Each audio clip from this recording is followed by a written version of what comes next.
Quentin Tarantino, just based on interviews, seems like a pretty level-headed guy. Like him hanging out with weirdos. I don't know. I love Quentin Tarantino. Okay, you leave him alone. He's cool. He's made his some movies fire. are very He's good. made some fire. Okay, leave him alone. His movies are hit or miss. I feel like everyone gets regarded as like a classic. What do you mean they're hit or miss? You're hit or miss, Woody. Like? Name one that's I am hit and miss, and therefore it's my area of expertise. Which one? What was that super long one with the Cowboys recently? The Hateful Eight? Yeah. That wasn't very good. I thought it was okay, but to put it down as some sort of masterpiece, I love it. It's incredible. It felt like a stage play. They're shooting in 70 millimeter, so everyone is always in frame on that in that cabin. I love that movie.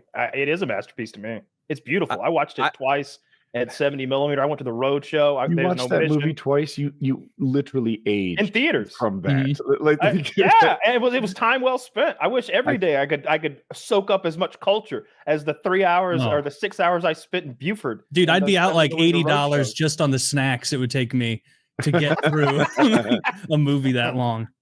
I hadn't seen that one until recently, but Wendigoon made me watch it at like 1 a.m. It was good. It was very good, but it wasn't. It was like my least favorite movie he's made. I think it was very good. The only problem. Tomatoes? Let's see what the Rotten Tomatoes is. To me, the only issue was it was all like in one setting, basically in that fucking cabin. But the character dialogue was still good. Maybe it was late at night, but I did find it to be the most boring of all of those movies. But it was still, I enjoyed it quite a bit. I don't mind those movies where they're limited to like one room or like trapped somewhere. Like sometimes I can add more to it because I have to lean more on character development to make it compelling instead of a bunch of, exciting situations and surroundings. It's just, it didn't suck me in. Like Reservoir Dogs is his best movie ever by far. Most people say Pulp Fiction, which is his second best, but like I watch Reservoir Dogs like once a year, I would say, just because like every bit of that movie rocks. It's so fucking Tomatoes has Hateful Eight in the mid 70s, which I would call about right. That seems fair. I'm not saying I really like Inglourious Bastards. I think that's just saying that to act like everything is a banger. Inglourious Bastards is bad, and so Inglourious Bastards is a mess to me because I went there I came for all the ads. Look, they're called the Inglourious Bastards. That's the boys. That's the Nazi hunters. I'm here for that. The previews. My name is Lieutenant Aldo Rain, and I need me 8 Jewish American soldiers. We're gonna do one thing only: killing Nazis. And I'm like, fuck yeah! You take my money. Let's go. You put together a Jewish hit squad and went and dropped behind enemy lines and Nazi occupied France, and now they're gonna cut scalps off of Nazis, and Brad Pitt's gonna lead them doing a Southern accent. Yes, please. Yeah, and then a it's bad like, accent too. And now we got to deal with fucking Shoshana and fucking her black boyfriend and their adventures in France. And why will no one come to my movie theater? Dude, there's like 30 minutes of her doing like accounting work, trying to balance the budget for her private theater, and it's like enough. Get back to Brad Pitt. Taylor doesn't understand the genius that is accounting footage. I understand unsophisticated. I like the build, the build to the end, and the ending scene is just. Imagine I like that milk guy in the beginning. Love that. Imagine if Shoshana dies there. I mean, all right, I'm rewriting. Shoshana gets caught. She does the runaway, and he goes, "Out of Shoshana!" But she steps on a landmine no one knew was there. Go boom, and he goes, "Whoopsie!" And then now we cut back to Lieutenant Aldo Rain. And the next time we see the fucking Jew hunter again is when he's investigating the bar scene. And we never see Shoshana again because she blew up in that fucking field. And we get an extra 45 minutes of Nazi hunting when we don't get a quick cutaway to rescue Hugo Stiglitz, the Nazi who hated Nazis. He was the one who's like shoving that like thing down the Nazi colonel's throat while he's asleep. Like we have a whole scene where we're like planning out the rescue of him and the storming of the building. And just when you think we're in trouble, Hugo is broken free and he fucking slow cuts the Nazi's throat that's got the gun on Aldo. We get that whole scene. Then we get a little afterwards of him. And he's like, we don't like but one thing, and that's killing Nazis. And Hugo in some German accent is, this sounds good to me. Like I love that. I need that. I need them. And then they go and do one more raid, kill some. So you wanted to see like nonstop cutting off. I wanted action. I wanted Wolfenstein the movie. Okay. Give me this much fucking action. Just this much, Tarantino. What are you afraid of? I watched Kill Bill and you cut 80 fucking Japanese dudes' heads off in the second movie. I have this idea. I like what you're doing, Kyle, but what if Shoshana steps on a landmine and then she's kind of out of it? And then later on in the movie, there's like, I don't know, a young adult woman, and Peg she leg? helps the Jew hunters do this thing. And there's a usual suspects reveal because she's been filmed in such a way that you don't realize she's on crutches. You don't realize she has one busted Peg leg. leg, and then you put it together. I think this lady with the grenade pieces in her face might be that woman from the beginning. Yeah, but like I'm just down film for it that. Look, I'm down for that. Sure, that's fine. Dead people kind of Yeah. way. What I where don't like, want- oh shit, all this time. Yeah, all that theater stuff was so fucking boring. Every time Brad Pitt came on screen, or what's the main Nazi, that actor, Christoph Waltz.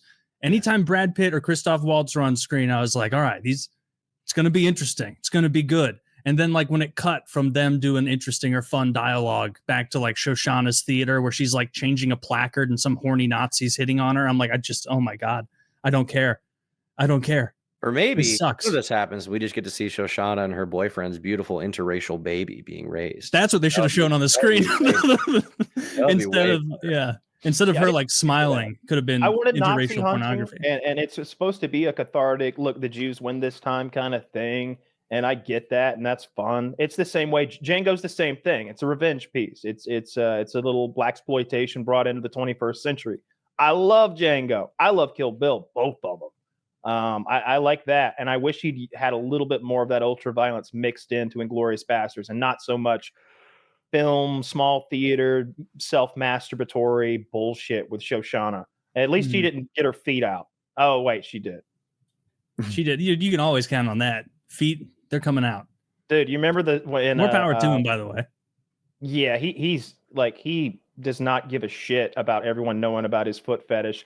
It's almost like he's rubbing it in our faces. That must be part of the fetish for him. Like, they all know I like them stinky feet. Is it confirmed, or is everyone just like you? Yes, it's 1,000%. Oh, it's 100%. He loves like if it ever came out where like some actress was saying like Quentin Tarantino made me let him come on my feet to get in from dusk till dawn, like he would give the same response of like the scorpion and the frog. Like, you knew what I was when you invited me onto your deck. You knew what I was going to do, motherfucker. I wanted to see those tootsies. You've seen the movies, like think about it. Like let's go back to like Dusk Till Dawn, when the most beautiful woman in the world is pouring whiskey or liquor down her leg, and he's sucking on her toes. He wrote that movie. He wrote a scene where she sucks her toes. Foot scene that I could come up with in my own memory. Okay, let's go to Kill Bill, where she wiggle your big toe, while we zoom in on her feet, and she wiggles her big toe in the back of the pussy wagon trying to get it working. Let's go to Once Upon a Time in Hollywood, when the underage girl who wants to suck Brad Pitt's dick got her feet right up on the dash. Then the next scene, we're in the movie theater with Sharon Tate, dirty bare feet right up on the back of the seat in your face. I can go on. There's more. Like every single movie he makes, and if it's not that, it's just a hot chick walking into the room, but the shot is her hot feet walking. See, I don't know. So I hear you coming from. I'm not saying you have any facts wrong. I'm just reluctant to draw the same conclusion. Like, if I said he had a hand thing and listed all the scenes where there were exposed hands in his films, you'd be like, well, people have hands, but it's feet. You see them sometimes. Yeah, I need you on my jury. if he was like, you do, I would totally let you go. Holy shit! Yeah, you're too lenient with this guy, and it's not like we're saying he's a bad guy. He's just like he gets off on feet, and so he kind of ham-handedly gets feet into every single, and it's never just, he's never like looking at an ugly man's feet. It's always some hot girl's feet that he's always around. Would you give a man a foot massage? We're at the beginning of Pulp Fiction. We have a whole goddamn conversation about the foot massage. Like it's constant in his movies. Can you imagine if I was a director?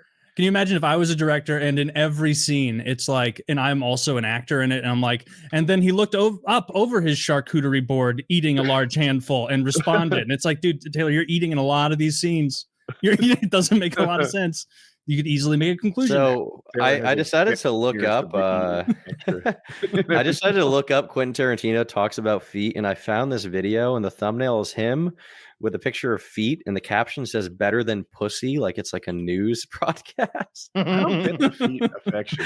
Let me say, it's a news broadcast. Quentin Tarantino, feet better than pussy. More at 11. Where they're going? Yeah, I don't quite understand the foot fetish thing either. But what you've got to understand is that it's not just a like appreciation for a pretty foot. It is a intense sexual attraction to feet. It's that you would rather fuck feet than pussy. See, now I'm on Woody's team. The jury's out. There's no way to know. There's no way to know. Yeah, you can't tell. People have feet. I put my feet on the coffee table. I wasn't trying to seduce you. Well, you better not didn't make a billion people watch. Yeah, that guy's clearly got a foot fetish. He writes it into his films. And like that scene where he's got I can't think of the Mexican actress's name. She might be the most beautiful woman in the world. Selma Hayek in her prime was like one of the most beautiful things I've ever even looked at. When she comes walking on that table with that anaconda or whatever python wrapped around her shoulders, and she's dancing and she's shaking her hips with those giant titties, and I'd suck her toes too, even though she's been walking on that filthy Mexican table. I'd still Taylor. You'd still do it? Yeah, he wrote that in there. There's no. But you would do it. Like you would do it because that you show the screenshot of him sucking on Selma Hayek's toes in a movie. Like, you know what I mean? He wrote it in there, and he wrote it for his character. I almost think he put himself in the movie just for that. Yeah. Yes. Dude, that's overall. I like most. I guess I like most of his movies, but yeah, there are a couple stinkers in there. I don't think he gets enough guff for. I was very disappointed with Inglourious Bastards. I watched it in theaters. My dad actually. Like, I remember us watching TV, and that the preview for that came on, and we were like, "Oh, a Nazi hunter named. Oh, cool." And I think the fact that it's a Southern character appealed to me.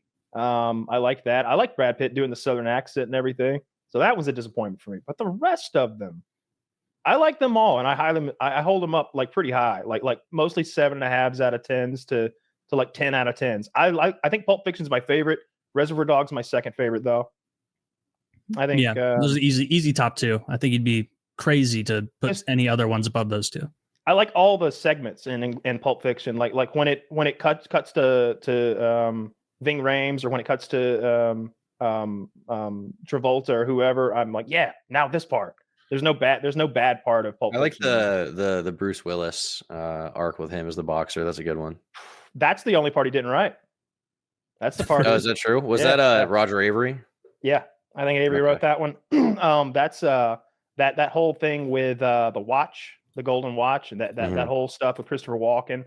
I think that's all Avery, and that's my favorite. When I think back to watching it for the first time, there's two parts that like stayed with me. It was the gold watch story, and him like, in this watch, your father's war watch, like that whole thing, that whole story with Walken. And then the raid. Take your foot off the ninja. You don't understand, man. You don't understand. Yeah, that's a great fucking scene. You wake up and they like Ving Rhames and what's his name look at each other with those ball gags in their mouth. Oh. They've got that guy hanging from the ceiling who's like in the gimp suit. Well, they bring him out of the box. He's in the box and they take him out, and he's attached to the ceiling, but he wants to be there. So he like tries to stop them when they try to get out. And I think one of them punches him, and he's just like hanging. Well, yeah, Bruce Willis was like boxing champion. He just beaten a guy to death the night before, so he's down to KO somebody. I like that about his character. I liked it when Bruce Willis's character asked, "What's next? What's next?" He's like, "What's next?" I don't know lines like what now? I'm gonna tell you what now. I'm gonna get about 5 pop banging ninjas. Go to work on the homes here. You hear me talking, hillbilly boy? We gonna get medieval on your ass. I was hoping you'd do this. Nah, that line medieval is awesome. What now between me and you and me? Oh, that what now? There is no you and me. And he's like, you get gone and you stay gone. Yeah, that's a great fucking scene. I may have seen that one a time or two. A time or two. Yeah, just when he goes to get the weapon though, when Bruce Willis is weapon shopping, to me that's cinema. That's like, if I made a movie, I'd have to pay an homage to that, where like he's up there, like Ving Rhames is getting pounded in the butt in the basement. You could audibly, and he's like, baseball bat? Hammer? No. And then for a second, he's like toys with the idea of a chainsaw even, and then he comes up with the samurai sword. I like the idea that that's the Hattori Hanzo sword that Bill's brother supposedly pawned off in the Kill Bill movies, but of course it's revealed he didn't actually pawn it off. That would be fun if there was a little homage like that.